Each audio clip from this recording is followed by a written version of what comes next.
Assalamualaikum warahmatullahi wabarakatuh. Halo sahabat juara, kembali dalam video pembelajaran ekonomi BKB Nurul Fikri. Dalam kesempatan kali ini, kakak akan membahas materi terkait dengan TO UTBK yang ke-8. Simak penjelasan kakak berikut ini. Soal yang pertama adalah masalah mendasar dalam ilmu ekonomi adalah titik-titik. Nah, yang ditanyakan adalah masalah dasar ekonomi. Tentunya ingat terkait dengan TO yang sebelumnya sudah kakak jelaskan terkait dengan masalah ekonomi. Ada apa saja? Masalah ekonomi ada dua. Yang pertama adalah masalah klasik dan kemudian yang kedua adalah masalah modern. Di mana masalah klasik ini terkait dengan apa? Kelangkaan atau scarcity. Kelangkaan itu terjadi ketika apa? Ketika kebutuhan itu lebih besar daripada barang dan jasa. Ketika kebutuhan itu lebih besar daripada barang dan jasa, maka yang terjadi apa? Kita memiliki kebutuhan yang banyak. Maka kita harus menyusun yang namanya apa? Skala prioritas. Nah, untuk menyusun skala prioritas ini kita harus memiliki yang namanya ilmu. Ya kan? Agar apa? Kita memiliki sumber daya yang terbatas sehingga kita memiliki kebutuhan yang banyak. Sehingga harus kita optimalkan. Nah, sehingga jawaban yang tepat adalah yang D. Mengoptimalkan penggunaan sumber daya yang jumlahnya terbatas untuk memenuhi kebutuhan masyarakat. Nah, untuk mempertegas lagi, kembali saya ingatkan terkait dengan masalah modern, yaitu terkait dengan apa? Apa yang diproduksi, bagaimana barang itu diproduksi, dan untuk siapa barang itu diproduksi. Apa, bagaimana, dan untuk siapa? Untuk masalah modern. Untuk selanjutnya adalah soal nomor 62. Bila harga suatu barang mengalami kenaikan dari harga pasar, maka akan terjadi titik-titik. Nah, poin yang harus kita perhatikan adalah ketika harga mengalami kenaikan dari harga pasar. Berarti harganya di atas harga pasar atau di atas harga keseimbangan. Kalau bisa kakak gambarkan seperti ini dalam kurva. Nah, harga keseimbangan pertama ada di P1. Ya kan? Kemudian kuantitas keseimbangan pertama ada di Q1. Tapi kemudian apa? Ada kondisi di mana kenaikan harga di atas harga keseimbangan. Maka bisa kakak gambarkan seperti itu. Menjadi dari P1 berubah menjadi P2. Nah, dengan kondisi ini maka yang terjadi apa? Kita tarik garis memotong kurva demand dan kurva supply. Nah, di mana kurva demand di sini kalau kita tarik garis ke bawah akan menunjukkan key demand-nya berubah. Dari Q1 key demand-nya berkurang ya. Berubah ke kiri, geser ke kiri. Kemudian sedangkan kalau untuk yang penawaran ketika harganya naik, maka penawarannya akan bertambah. Kenapa? Ingat konsep hukum permintaan dan penawaran. Ketika harga barang naik, maka jumlah barang yang diminta akan berkurang, sedangkan ketika harga barang naik, jumlah barang yang ditawarkan akan bertambah. Nah, konsep ini sebenarnya ada di dalam kebijakan harga minimum kalau misalnya kita analisis ya, seperti itu. Nah, ini yang pertama adalah harga dan kuantitas keseimbangan awalnya ada di titik P1 dan Q1. Kemudian yang terjadi yang kedua adalah karena dirasa harga terlalu rendah, pemerintah menaikkan harga produk yang terjadi pergerakan titik di sepanjang kurva permintaan maupun penawaran. Yang di sini dan di sini tadi. Dan efeknya yang terakhir adalah ini. Akibatnya jumlah barang yang ditawarkan lebih besar atau lebih banyak daripada barang yang diminta. Dan ini yang dimaksud dengan excess supply. Sehingga di situ jawaban yang benar adalah yang B, excess supply. Karena permintaan turun dan penawarannya naik. Seperti itu. Kemudian soal berikutnya adalah nomor 63. Apabila persentase perubahan jumlah yang ditawarkan lebih kecil daripada persentase perubahan harganya, maka penawaran ini bersifat titik-titik. Ini terkait dengan elastisitas kembali. Kita ingat kalau soalnya bentuknya persentase, kita menggunakan konsep rumus yang persentase, di mana E sama dengan prosentase delta Q dibagi prosentase delta P. Prosentase delta Q-nya di sini disampaikan apa? Ketika persentase perubahan jumlah yang ditawarkan lebih kecil, perubahan jumlahnya lebih kecil. Di sini kakak misalkan saja, misalnya perubahan jumlahnya adalah 10, karena harganya lebih besar, maka saya misalkan harganya adalah 20%. Sehingga di sini 10% dibagi 20% ketemunya adalah setengah. Nah, yang terjadi adalah apa? E-nya atau koefisien elastisitasnya lebih kecil daripada 1, maka jenis elastisitasnya bersifat inelastis. Sehingga option jawaban yang benar adalah yang D. Selanjutnya adalah soal nomor 64. Berikut ini adalah ciri-ciri kurva indifference, kecuali. Nah, jawaban di situ disampaikan apa? C. Memberikan tingkat kepuasan yang sama dari mengonsumsi satu barang tertentu. Nah, di sini salahnya apa? 1. Seharusnya adalah 2 jenis barang. Salahnya hanya di sini, angka 1. Seharusnya 2. Sedangkan yang A, B, D, dan E adalah benar. Dan ini adalah gambar kurva indiferensi. Berbentuk melengkung ya, dari kiri atas ke kanan bawah. Nah, ciri-cirinya ada sebagai berikut.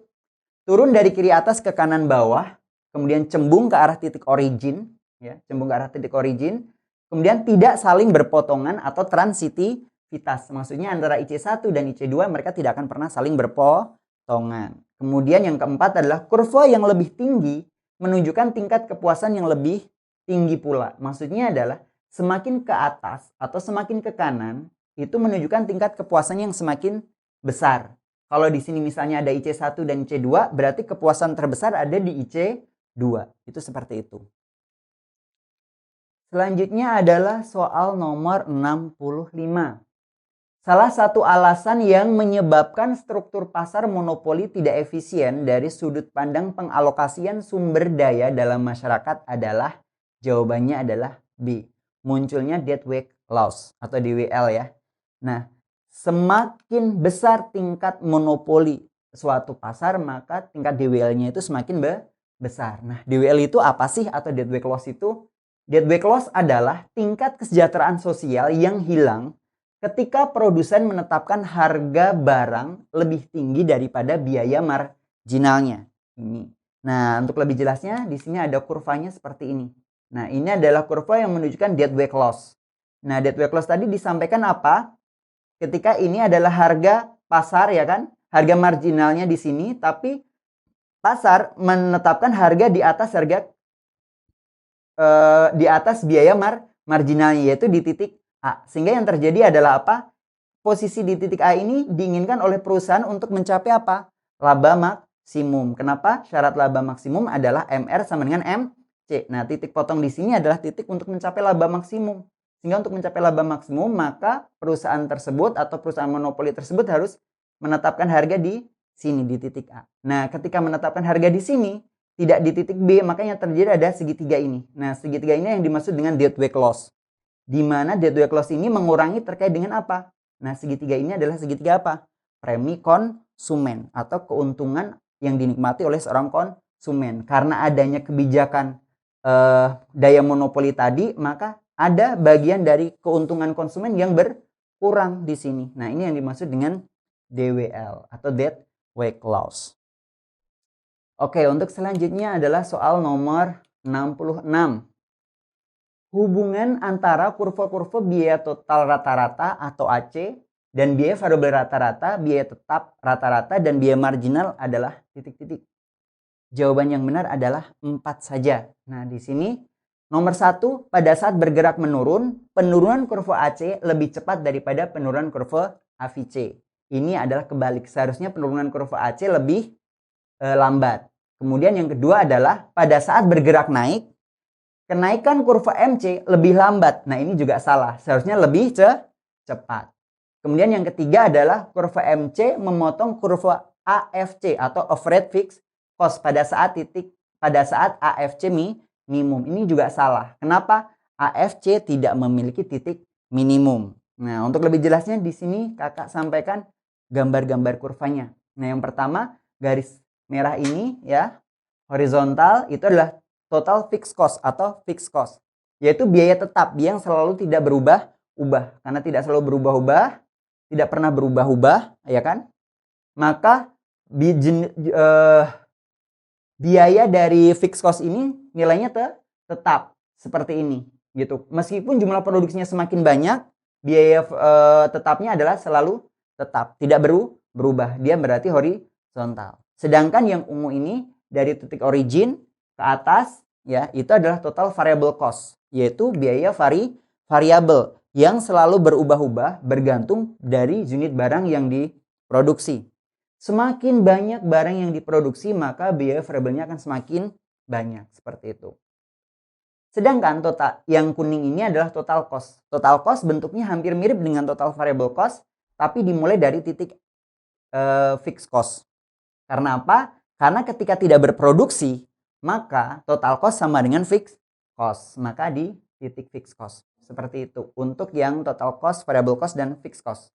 Selanjutnya adalah untuk yang average cost dan lainnya. Nah, ini adalah yang paling kuning. Ini ada average cost, kemudian ada average variable cost, di mana average cost dan average variable cost itu dipotong oleh MC di titik minimum. Itu di situ. Berarti di sini dan di sini adalah titik minimum dari AC dan AVC. Dan tadi yang di option ketiga di situ mengatakan kurva MC memotong AFC, tadi salah ya. Karena apa? Nih bentuk AFC adalah menurun dari kiri atas ke kanan bawah terus sampai berimpit dengan kuantitas. Sehingga apa? AFC atau average fixed cost dia tidak memiliki titik minimum. Sehingga tidak dipotong oleh kurva MC. Seperti itu. Selanjutnya adalah nomor 67. Suatu negara M memiliki data sebagai berikut. Dalam triliunan rupiah, ada penerimaan 6 juta atau 6.000, pengeluaran pemerintah 4.500, ekspor 9.000, impornya 3.000, bunga modalnya 3.000, penerimaan upah 10.500, investasi 7.500, dan konsumsi masyarakat 18.000. Nah, jika menggunakan pendekatan pengeluaran, maka besarnya PDB negara tersebut adalah titik-titik. Jawabannya adalah C, 36.000. Ini diperoleh dari mana? Ingat, untuk menghitung pendapatan nasional suatu negara bisa kita hitung dengan 3 metode. Yang pertama metode pendapatan, kemudian metode pengeluaran, dan metode unit produksi. Kebetulan yang ditanyakan di sini adalah metode pengeluaran. Nah, konsepnya seperti apa? Seperti ini. Untuk menghitung pendapatan nasional dengan metode pengeluaran, kita bisa menjumlahkan unsur-unsur pengeluaran dalam suatu negara. Yang pertama adalah C, konsumsi masyarakat, kemudian I, investasi, G, government, pengeluaran pemerintah, X, ekspor, dan M, impor. Sehingga ketika kita ambil data dari yang ada, kita substitusikan ke dalam hitungan kita di sini, maka Y atau income suatu negara adalah 18.000 ditambah 7.500 ditambah 4.500 ditambah 9.000 dikurangi 6.000, ketemunya adalah 36.000. Sehingga jawaban pendapatan nasional negara tersebut adalah 36.000. Selanjutnya adalah nomor 68. Jika Bank Sentral negara X menurunkan suku bunga acuan dari 7% menjadi 6%, maka dampak yang terjadi adalah, ketika suku bunga acuan itu diturunkan dari 7% menjadi 6%, maka yang terjadi apa? Hasrat menabung masyarakat menurun. Kenapa? Maksudnya di sini adalah orang itu kecenderungan untuk menabung itu akan semakin kecil. Karena mereka tidak mau menabung, maka pendapatan yang mereka peroleh akan digunakan untuk apa? Untuk investasi. Sehingga kita harus tahu bahwa di sini konsep dari bunga tabungan atau bunga simpanan dengan investasi itu berbanding terbalik. Ketika suku bunga itu naik, maka investasi turun. Ketika suku bunga itu turun, maka investasinya naik. Nah, di sini suku bunga acuannya diturunkan, maka apa? Investasinya naik. Sehingga option jawaban yang benar adalah yang di penjelasannya seperti itu. Nah, di sini kakak sebagai analisis sedikit, hal itu menyebabkan minat masyarakat untuk menabung di bank berkurang, sedangkan investasi semakin meningkat, seperti itu. Selanjutnya adalah soal nomor 69. Pernyataan yang benar berikut ini terkait dengan kurva isokos adalah titik-titik. Jawaban yang benar adalah kurva isokos akan bergeser sejajar jika terjadi perubahan kemampuan anggaran dari perusahaan. Nah, seperti apa ini? Nah, ini saya sampaikan. Yang pertama, perilaku dari kurva isokos itu ya. Kurva isokos ini kita akan mempelajari terkait dengan rotasi kurva ya. Ketika terjadi rotasi kurva di sini ya, ada perubahan dari BL1 ke BL2. Ketika ini terjadi ya kan, perubahan di mana satunya tetap, di sisi yang lain berubah jadi X1 ke X2. Maka ini disebut berotasi. Dan ini disebabkan karena apa? perubahan harga salah satu jenis barang. Misalnya di sini kalau kita lihat BL1 ke BL2 berarti bisa dimungkinkan bahwa harga dari X ini turun. Sehingga apa? Konsumsi terhadap barang X ini akan meningkat dari X1 ke X2. Kemudian sedangkan kalau yang dimaksud di soal itu adalah seperti ini. Nah, pergeseran ya. Perubahan posisi ini disebabkan karena apa? Perubahan pendapatan. Kalau dalam teori konsumen itu perubahan pendapatan masyarakat. Tapi karena di sini yang ditanyakan adalah konsep dari perusahaan, maka yang dimaksud di situ adalah terjadinya perubahan kemampuan anggaran dari si perusahaan. Ketika kemampuan anggaran itu berubah, maka kemampuan produsen untuk memproduksi dua jenis barang ini juga akan meningkat. Tidak hanya salah satu seperti yang ada di sini. Oke, demikian penjelasan untuk soal nomor 69. Kemudian selanjutnya nomor 70. Bidang manajemen yang berfokus pada pemberian informasi dalam hal administrasi yang diperlukan untuk membantu manajemen dalam menetapkan garis-garis kebijakan dan operasional sehari-hari. Nah, di sini apa kira-kira bidang manajemen yang terkait dengan membantu manajemen mengambil keputusan ataupun kebijakan. Nah, bidang yang tepat adalah yang yaitu apa? Bidang akuntansi. Nah, untuk penjelasan yang lain seperti ini, ya. Ada bidang produksi atau manajemen produksi. Manajemen produksi yang terpenting di sini adalah poinnya adalah apa? Untuk manajemen produksi di sini mereka terfokus terkait dengan memanage dan mengkoordinasikan variabel produksi yang digunakan untuk berproduksi, yaitu apa? Faktor-faktor produksi. Sedangkan kalau manajemen pemasaran itu dia yang bertanggung jawab atau yang berhubungan dengan apa? Penyampaian barang atau distribusi barang atau jasa dari tangan produsen kepada konsumen. Kemudian kalau manajemen keuangan itu terkait dengan biasanya ini yang paling sering berhubungan dengan pihak-pihak atau bidang-bidang manajemen yang lain. Karena apa? Terkait dengan kebutuhan dana kegiatan dari perusahaan tersebut di bidang manajemen masing-masing. Kemudian yang terakhir adalah manajemen personalia atau SDM ya. Ini yang berhubungan paling susah. Kenapa? Ini ngatur manusianya. Sehingga ini berhubungan dengan karyawan atau pekerja. Selanjutnya adalah nomor 71. Di sini nomor 71 proses penggabungan dua perseroan atau lebih di mana salah satu diantaranya tetap berdiri dengan nama perseroannya sementara yang lainnya lenyap. Beserta dengan segala nama dan kekayaan dimasukkan ke dalam perusahaan yang tetap berdiri. Sering disebut apa? Nah, ini adalah merger.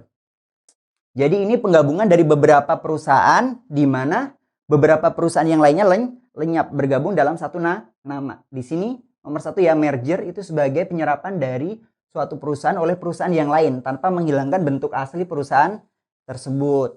Kemudian ada akuisisi, kemudian ada trust ya.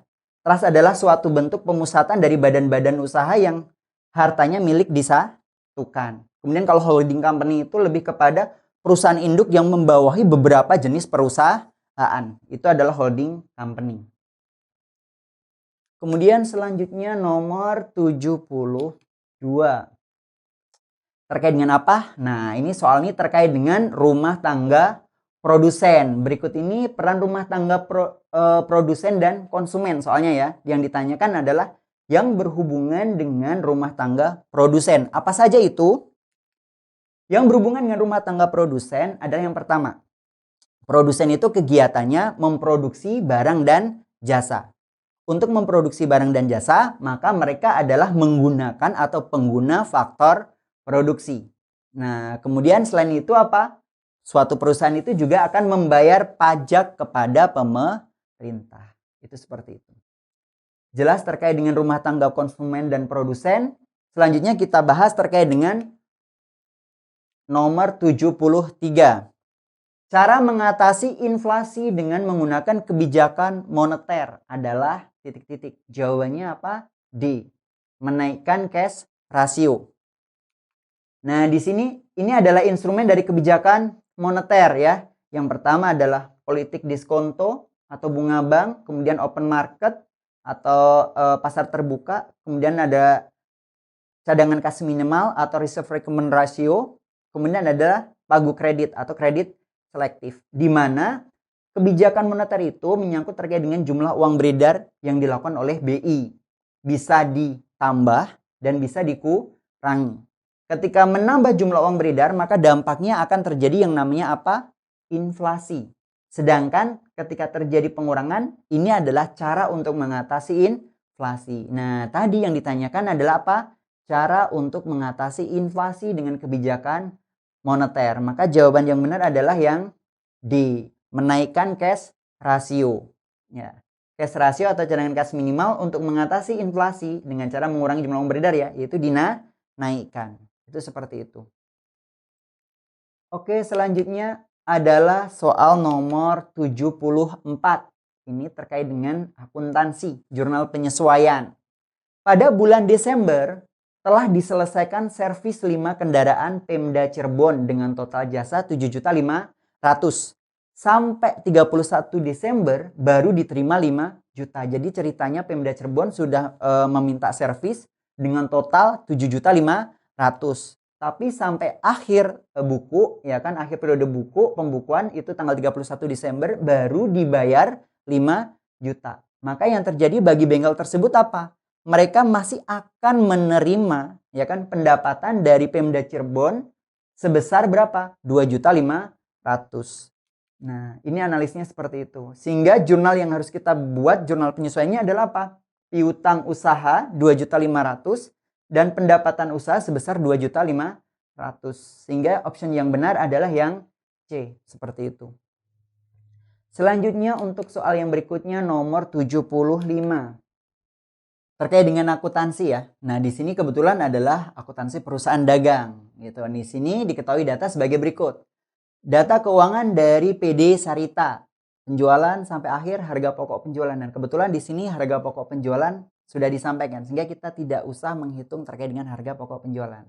Nah, yang ditanyakan adalah modal awal. Berarti ada beberapa tahap yang harus kita lalui di sini. Nah, tahapannya ada apa saja? Sebagai berikut. Yang pertama, kita harus menghitung yang namanya penjualan bersih. Di mana penjualan bersih ini bisa kita hitung dengan cara penjualan kotor dikurangi dengan retur penjualan, dikurangi lagi dengan potongan penjualan. Nah, di sini kita ketahui penjualan bersihnya adalah berapa? 1.145.500.000. Total penjualannya dikurangi retur penjualannya adalah 5 juta dan potongan penjualannya adalah 3 juta. Sehingga total penjualan bersihnya adalah 137.500.000. Setelah kita dapat penjualan bersih, maka yang harus kita lakukan adalah menghitung laba kotor. Laba kotor bisa diperoleh dengan cara penjualan bersih tadi dikurangi dengan HPP yang ada di dalam soal. Di mana kita substitusikan penjualan bersih tadi 137.500.000 dikurangi HPP-nya berapa? 65.500.000. Sehingga laba kotornya kita temukan 72 juta. Nah, setelah itu belum selesai, masih ada tahap berikutnya, yaitu kita mencari apa? Laba bersih. Nah, untuk mencari laba bersih, kita menggunakan data yang sebelumnya, yaitu apa? Laba kotor. Laba kotor dikurangi dengan beban usaha. Sehingga kita bisa ketahui laba bersih adalah 72 juta dari laba kotor tadi dikurangi dengan total beban usaha yang ada di soal 35.500. Sehingga total laba bersihnya adalah 36.500. Setelah kita ketahui laba bersih, maka kita mencari modal awal menggunakan rumus modal akhir. Sehingga modal akhir sama dengan modal awal ditambah laba bersih dikurangi dengan price. Nah, karena tadi yang ditanyakan adalah modal awal, maka kita pindah ruas. Modal awal menjadi sama dengan modal akhir dikurangi laba yang tadinya nambah jadi berkurang karena berubah ya, pindah ruas. Kemudian price yang tadinya berkurang menjadi ditambah. Sehingga modal awalnya adalah 298.500.000 dikurangi laba bersihnya 36.500.000 ditambah price-nya 3.500.000. Total modal awal yang kita peroleh adalah 265.500.000. Sehingga opsi jawaban yang benar adalah berapa? Yang E, 265.500.000. Baik, demikian sahabat juara yang dapat kakak sampaikan terkait dengan pembahasan TO yang ke-8 UTBK bersama dengan Nurul Fikri. Semoga bermanfaat. Ada kurang lebihnya dari kakak mohon maaf. Terima kasih untuk perhatiannya. Wassalamualaikum warahmatullahi wabarakatuh.